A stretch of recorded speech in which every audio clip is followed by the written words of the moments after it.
Hello friends, मैं Ashwani Kumar Ashwani classes से। और आज हम पढ़ने वाले हैं 6th क्लास की साइंस का सेकंड चैप्टर का पार्ट 1। इसका नाम है भोजन के घटक, मोस्ट इम्पोर्टेंट टॉपिक। ठीक है, ध्यान से पढ़ेंगे। चल शुरू करते हैं। अध्याय 1 में हमने उन खाद्य पदार्थों की सूची बनाई थी जिन्हें हम खाते हैं। ठीक है, भारत के विभिन्न भागों में खाए जाने वाले भिन्न भिन्न व्यंजनों के बारे में भी हमने बताया था तथा इन्हें मानचित्र में अंकित किया था। भिन्न भिन्न मतलब होता है अलग अलग, और व्यंजन मैंने बताया था पहले चैप्टर में भी। इसका मतलब क्या होता है? डिशेज। ठीक है, तो आगे बढ़ते हैं। एक प्रकार के भोजन में चपाती, दाल और बैंगन का भरता हो सकता है, और तो दूसरे में चावल, सांभर तथा भिंडी हो सकती है। ठीक है, इसके अतिरिक्त अन्य भोजन में अप्पम, मछली या सब्जियां हो सकती है। ठीक है, आगे बढ़ते हैं। शुरू करते हैं क्रियाकलाप 1 से। तो क्रियाकलाप 1, आमतौर पर हमारे आहार में अन्न से बना कम से कम एक व्यंजन होता है, जैसे कि रोटी। ठीक है, या फिर बाजरा से बना हुआ कुछ। दूसरे खाद्य पदार्थों में दाल या मांस का कोई व्यंजन तथा सब्जी हो सकती है। एक तो रोटी हो गई, और उसके साथ में खाने के लिए तो मांस होता है या फिर सब्जी होती है। ठीक है, इसमें दही भी हो सकता है ना? सब्जी के बदले दही, लस्सी हो सकती है तथा अचार शामिल हो सकते हैं। ठीक है, इस तरह के आहार के कुछ उदाहरण सारणी 2.1 में दिए गए हैं। ठीक है, देखते हैं। हाँ ठीक है, जैसे पंजाब में इसका मतलब क्या है? पंजाब में क्या खाते हैं? मक्के की रोटी। ठीक है, अन्न में हो गया मक्के की रोटी। यहाँ पे आंध्र प्रदेश में अन्न में क्या हो गया? चावल। और जो मांस का व्यंजन है उसमें क्या हो गया? दाल या मांस का व्यंजन जो रोटी के साथ में इस्तेमाल करते हैं वो क्या हो गया? राजमा। ठीक है, या फिर अरहर की दाल, या फिर रसम यानी कि चारू। ठीक है, या और सब्जी में क्या हो गया? सरसों का साग या फिर कंदरू कुंदरू। ठीक है, और अन्य व्यंजन में क्या हो गया? दही, घी, मट्ठा घी या फिर अचार। ठीक है, आगे बढ़ते हैं। इस तरह के आहार के कुछ उदाहरण सारणी 2.1 में दिए गए हैं, हमने पढ़ लिए हैं वो। ठीक है, अध्याय 1 में प्रस्तावित क्रियाकलाप 2 में आपके द्वारा सारणी में दर्शाए गए व्यंजन छांटिए। जो हमने सारणी क्रियाकलाप 2 में हमने जो कुछ लिखा था चैप्टर 1 में, उससे हमने यहाँ पे कुछ लिया हुआ है, तो उससे हमें कुछ पदार्थ छांटने हैं। तो ये कुछ व्यंजन छांटने हैं। इस सूची में कुछ अन्य व्यंजन जोड़िए तथा इसे सारणी 2.1 में दर्शाई गई विधि से पूरा कीजिए। ठीक है, तो यहाँ पे करना है, एक काम दे रखा है। चैप्टर 1 से हमें यहाँ पे कुछ एक डिश लिखनी है, और उसके बारे में लिखना है, ये कहाँ खाई जाती है और इसमें क्या क्या होता है। ठीक है, आगे देखते हैं। कभी कभी हम अपने भोजन में वस्तुतः इन सभी व्यंजनों को नहीं ले पाते, है ना? कभी ऐसा होता है कि हम इन सबको एक साथ नहीं खा पाते हैं, एक ही डिश में, एक ही व्यंजन में। ठीक है, यदि हम यात्रा में हो तब हम वही खा लेते हैं जो रास्ते में उपलब्ध हो।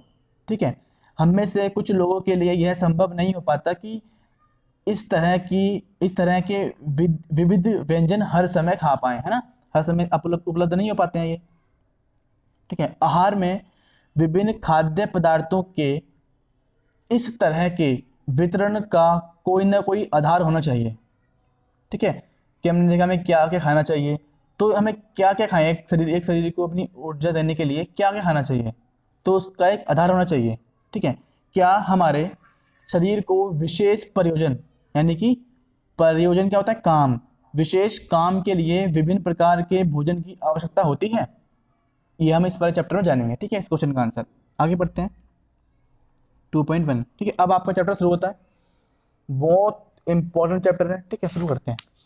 विभिन्न प्रकार के खाद्य पदार्थ में क्या होता है? सबसे पहली बात, हम जानते हैं कि प्रत्येक व्यंजन एक या एक से अधिक प्रकार की कच्ची सामग्री से बनता है। जैसे कि सब्जियां, उसमें नमक होता है, मिर्ची होती है ना, और वो सब्जी होती है। ठीक है, जो हमें पादपों से प्राप्त होता है ना। आगे बढ़ते हैं। इस कच्ची सामग्री के संघटक, मतलब कि संघटक यानी इसमें क्या क्या मिला हुआ है, क्या क्या डला हुआ है, तो इस कच्ची सामग्री के संघटक क्या है? इस कच्ची सामग्री में हमारे शरीर के लिए कुछ आवश्यक घटक होते हैं। ठीक है, जो भी हम खाना खाते हैं, जो भी हम खाते हैं, उस सब के अंदर हमारे शरीर के लिए कुछ ना कुछ संघटक होते हैं जो हमारे शरीर में काम आते हैं, ठीक है, हमें ऊर्जा देते हैं। तो इन संघटक को क्या बोलते हैं हम? पोषक कहते हैं, ठीक, क्या बोलते हैं? पोषक कहते हैं। और ये पोषक मुख्यतः कुछ यहाँ पर बताए गए हैं, वो कौन से होते हैं? एक होता है कार्बोहाइड्रेट, एक होता है प्रोटीन, एक होता है वसा, एक होता है विटामिन और खनिज लवण। ये मुख्य है, ठीक है, इन पांचों को याद रखेंगे, कार्बोहाइड्रेट, प्रोटीन, वसा, विटामिन, खनिज लवण, ठीक है, खनिज लवण एक ही होते हैं। इसके अतिरिक्त हमारे भोजन में रुझांस भी होते हैं, इन्हें क्या बोलते हैं? फाइबर्स, ठीक है, जो खाने को हमारी आंत से पास करने में बहुत हेल्प करते हैं, ठीक है, आगे इनके बारे में पढ़ेंगे हम। रुझांस याद रखिए, फाइबर बोलते हैं इनको, क्या बोलते हैं? फाइबर, ठीक है। जल भी शामिल है इसके अंदर ही, जिनकी हमारे शरीर को आवश्यकता होती है, ठीक है। क्या सभी खाद्य पदार्थों में ये सभी पोषक उपलब्ध होते हैं? ऐसा नहीं होता, ठीक है। कुछ साधारण विधि से हम यह जान सकते हैं कि कच्ची सामग्री या पके हुए भोजन में कौन सा एक या अधिक पोषक उपस्थित है। तो वो कौन सी विधि है, देखते हैं आगे, कि हम जान पाए कि हम जो खा रहे हैं उसमें क्या है, कार्बोहाइड्रेट है, प्रोटीन है, या फिर वसा है, या खनिज लवण है, या फिर विटामिन है, ठीक है। कार्बोहाइड्रेट, प्रोटीन, वसा के जांच के लिए, है ना, परीक्षण के लिए, मतलब जांच के लिए, जांच, फिर से पढ़ते हैं, कार्बोहाइड्रेट, प्रोटीन तथा वसा की परीक्षण जांच अन्य पोषकों की परीक्षणों की अपेक्षा सरल है। यानी कार्बोहाइड्रेट, प्रोटीन या वसा को हम आसानी से पता लगा सकते हैं अन्य पोषक पदार्थ की अपेक्षा, ठीक है। आइए हम इन परीक्षणों को करके परीक्षणों को सारणी 2.2 में लिखें, ठीक है, आगे देखते हैं। इन परीक्षणों को करने के लिए आपको आयोडीन, कॉपर सल्फेट तथा क्रिस्टल सोडा कास्टिक सोडा विलयनों की आवश्यकता होगी, ठीक है। तो ये आपको इनमें से कोई एक विलयन लेके आना है, ठीक है। आपको कुछ परखनली भी चाहिए। परखनली कैसे होती है? ऐसे होती है ना। और क्या चाहिए? ड्रॉपर, जिससे बूंद बूंद करके तरल पदार्थ टपकाते हैं, उसे बोलते हैं ड्रॉपर, वो भी चाहिए, ठीक है, बोलते हैं उसे ड्रॉपर बोलते हैं, वो भी चाहिए, ठीक है। आगे देखते हैं। इन परीक्षणों को पके हुए भोजन तथा कच्ची सामग्री पर करें। पके हुए भोजन पर भी करना है और कच्ची सामग्री पर भी करना है, ठीक है। इन परीक्षणों यानी कि जो जांच करेंगे हम, उससे प्राप्त प्रेक्षणों क्या होता है? ऑब्जर्वेशन, यानी जो हमने उससे अवलोकन किया, जो हमने उसमें देखा, उसे बोलते हैं प्रेषण। क्या बोलते हैं उसे? प्रेषण, ठीक है। तो इन परीक्षणों यानी कि हम जो जांच करेंगे, उसमें जो हम ऑब्जर्व करेंगे, जो सीखेंगे, उसको सारणी 2.2 में दर्शाए गए तरीके से लिखना है, ठीक है। इस सारणी में कुछ खाद्य पदार्थ दर्शाए गए हैं। अपना परीक्षण इन पर या अन्य किसी उपलब्ध खाद्य पदार्थ पर कर सकते हैं, ठीक है। कुछ भी खाने की चीज लेके आओ और इसकी जांच करो, ठीक है। इन परीक्षणों को सावधानी से कीजिए और किसी भी रसायन को खाने या चखने का प्रयास ना कीजिए। हम साइंस में कोई भी चीज़ होती है उसे हम खाकर या चखकर नहीं बताते, क्योंकि वो जहर भी हो सकता है, इसलिए, ठीक है। आगे पढ़ते हैं। यदि आवश्यक विलयन तत्काल उपलब्ध नहीं है, यानी जो विलयन हमने ऊपर देखे हैं कि हमें क्या क्या चाहिए, अगर वो उपलब्ध नहीं है तो आपके अध्यापक निम्न विधि से उन्हें तैयार करा सकते हैं, ठीक है। आइए विभिन्न खाद्य पदार्थ की जांच करके देखें कि इसमें किसमें कार्बोहाइड्रेट उपस्थित है। तो पहले जांच किसकी करने वाले हैं? कार्बोहाइड्रेट की, ठीक है। कार्बोहाइड्रेट कई प्रकार के होते हैं। हमारे भोजन में पाए जाने वाले मुख्य कार्बोहाइड्रेट मंड तथा स्टार्च के रूप में होते हैं, यानी कि हमारे शरीर में जो कार्बोहाइड्रेट होता है वो मंड तथा स्टार्च के रूप में होता है, ठीक है। आगे देखते हैं। आयोडीन का तनु विलयन। तनु का मतलब क्या होता है? तनु का मतलब होता है हल्का। हल्का मतलब, मैं आपको समझाता हूँ। जैसे आपकी मम्मी ने खरीदा एक तेजाब, और अगर उस तेजाब में हम पानी मिला देंगे तो क्या होगा? तेजाब हल्का हो जाएगा ना, कम तेज हो जाएगा, तो उसे बोलते हैं तनु। तो आयोडीन का तनु विलयन यानी कम तेज विलयन मतलब क्या होता है? घोल। तो आयोडीन का कम तेज विलयन मतलब तनु विलयन मतलब कम तेज घोल, ठीक है, बनाने के लिए जल से आधी भारी परख नली, जल से आधी भरी परख नली में कुछ बूंदें टिंचर आयोडीन की मिला दें, ठीक है। और कॉपर सल्फेट विलयन बनाने के लिए ना 100 मिलीलीटर जल में 2 ग्राम कॉपर सल्फेट घोलने से बना सकते हैं, ठीक है। और 100 मिलीलीटर जल में 10 ग्राम कास्टिक सोडा घोलने से हमें कास्टिक सोडा विलयन मिल जाएगा। अभिष्ट मतलब होता है जो हमें चाहिए वो मिल जाएगा, ठीक है। आगे देखते हैं।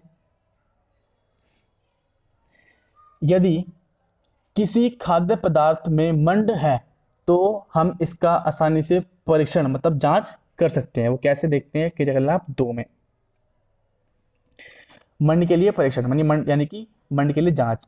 परीक्षण के लिए खाद्य पदार्थ या कच्ची सामग्री की अल्प मात्रा लीजिए, मतलब बहुत ही थोड़ी सी मात्रा लेनी है। अल्प मतलब क्या होता है? थोड़ी मात्रा, ठीक है। अल्प मतलब थोड़ा, मात्रा मतलब मात्रा। इसमें तनु आयोडीन विलयन की 2 या 3 बूंदें डाली है, ठीक है। 2 से 3 बूंद गिरनी है उस खाने की चीज के ऊपर जो हमने ली है। खाद्य पदार्थ के रंग में होने वाले परिवर्तन को देखिए, यानी जो खाने की चीज है इस पे हमने गिरा था उसमें क्या बदलाव आया कलर में, क्या यह नीला या काला हो गया?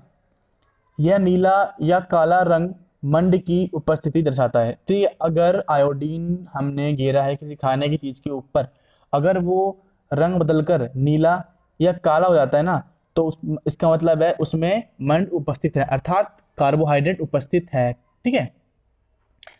इस परीक्षण को किसी अन्य खाद्य पदार्थ के साथ दोहराइए और जांच कीजिए कि किसमें मंड है। अपने प्रेक्षणों यानी अपनी जांच जो आपने की है उसको, जो आपने ऑब्जर्व किया है उसको सारणी 2.2 में यानी इस वाली में सारणी में लिखिए। आगे देखते हैं प्रोटीन के लिए परीक्षण। प्रोटीन के परीक्षण के लिए किसी खाद्य पदार्थ की थोड़ी मात्रा लीजिए, ठीक है। हमें खाना खराब नहीं करना है, बहुत थोड़ी मात्रा लेनी है। जिस खाद्य पदार्थ की परीक्षण करना है यदि वह ठोस है तो पहले उसका पेस्ट अथवा चूर्ण बनाने की आवश्यकता होती है। खाद्य पदार्थ की थोड़ी मात्रा को पीसकर या मसलकर उसके चूर्ण को एक साफ परखनली में डाल लें और 10 बूंद जल डालकर उसे अच्छी तरह हिलाएं, ठीक है। अब ड्रॉपर की सहायता से परखनली में 2 बूंदे कॉपर सल्फेट या कॉपर सल्फेट का विलयन तथा 10 बूंदे कास्टिक सोडा का विलयन डालिए, ठीक है। अच्छी तरह हिलाकर कुछ मिनट के लिए परखनली को रख दीजिए। आपने क्या देखा? क्या परखनली का पदार्थ बैंगनी रंग का हो गया है? बैंगनी रंग खाद्य पदार्थ में प्रोटीन की उपस्थिति दर्शाता है, ठीक है। काला या नीला रंग था कार्बोहाइड्रेट के लिए, काला या नीला रंग था कार्बोहाइड्रेट के लिए और बैंगनी रंग किसके लिए होता है? प्रोटीन के लिए। तो हम इसे याद रखेंगे ऐसे कि जिसमें ला आ रहा है ना, इसमें ला आ रहा है काला नीला, मतलब वो क्या है? कार्बोहाइड्रेट के लिए है, ठीक है। और बैंगनी आ रहा है वो उसके लिए है? प्रोटीन के लिए। अब इसे याद ऐसे रखेंगे कि बैंगनी में भी बड़ी की मात्रा है और प्रोटीन में भी बड़ी की मात्रा है, ठीक है। आगे बढ़ते हैं।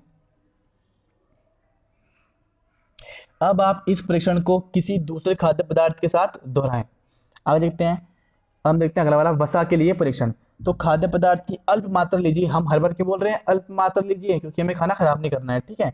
इसे एक कागज के टुकड़े में लपेटकर कूटिए, ध्यान रहे कागज फट ना जाए। अब कागज को सीधा कीजिए और ध्यानपूर्वक देखिए क्या इस पर तेल के धब्बे हैं, है ना। क्योंकि वसा जो होता है इसका मतलब क्या होता है? तेल, ठीक है, फैट। जहां पर वसा की बात चलेगी खाने में, इसका मतलब है जहां पर चिकनाहट आएगी, ठीक है, चिकनाहट वहां पे आती है। तो बोल रहा है तेल के धब्बे में दिखते हैं, हाँ दिखते हैं, वही वसा जिसमें होगा वो तेल छोड़ेगा, ठीक है। कागज को किसी किसी प्रकार के सामने लाएं, कागज को किसी प्रकाश के सामने लाएं, लाइट प्रकाश को कागज को किसी प्रकाश के सामने लाएं। क्या आपको इस धब्बे से होकर आने वाला धुंधला प्रकाश दिखाई देता है? जी हाँ। कागज पर तेल का धब्बा खाद्य पदार्थ में वसा की उपस्थिति दर्शाता है, ठीक है। अगर किसी खाने की चीज को हम कागज मोड़कर उसे पीटते हैं ना तो उसमें तेल के धब्बे पड़ते हैं, जिससे हमें यह पता लगता है कि उसमें वसा है, ठीक है।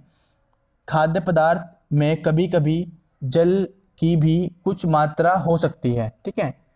इस दशा में इन पदार्थों को कागज पर धीरे धीरे रगड़िए और कुछ समय के लिए कागज को सुखा दीजिए, ताकि यदि खाद्य पदार्थ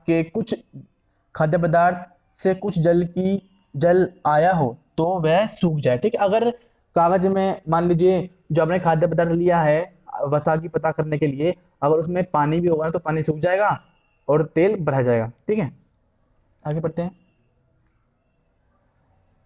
इसके बाद यदि कागज पर तेल का कोई धब्बा ना रहे तो यह पता चलता है कि खाद्य पदार्थ में वसा उपस्थित नहीं थी।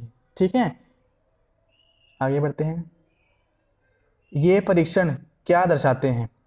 क्या वसा, प्रोटीन तथा मंड उन सभी खाद्य पदार्थ में उपस्थित है जिनकी आपने परीक्षण किया है? क्या एक खाद्य पदार्थ में एक से अधिक पोषक तत्व उपस्थित हैं? क्या आपने कोई ऐसा खाद्य पदार्थ पाया जिसमें इनमें से कोई भी पोषक तत्व उपस्थित ना हो? हमें तीन पोषकों कार्बोहाइड्रेट, प्रोटीन तथा वसा के लिए खाद्य पदार्थों का परीक्षण किया था। प्रोटीन तथा खनिज जैसे अन्य पोषक भी हमारे विभिन्न खाद्य पदार्थों में उपस्थित रहते हैं। इन सभी पोषकों की हमें क्यों आवश्यकता है? सबसे इंपॉर्टेंट क्वेश्चन। ठीक है, कार्बोहाइड्रेट भोजन को ऊर्जा देने वाला भोजन भी कहते हैं, यानी जिस भोजन में कार्बोहाइड्रेट होता है ना उसे हम क्या बोलते हैं? ऊर्जा देने वाला भोजन। ठीक है, तो इसके बाद हम अगले वीडियो में पढ़ेंगे। तब तक के लिए गुड बाय। अगर आपको वीडियो अच्छी लगती है तो लाइक करिए, कमेंट करिए, और अगर आप इस चैनल पर नए हैं तो इसे सब्सक्राइब करिए। और अगर आपको वीडियो के अंदर किसी भी प्रकार की कोई दिक्कत लगती है तो ज़रूर कमेंट करिए, मैं उस दिक्कत को दूर कर दूंगा। ठीक है।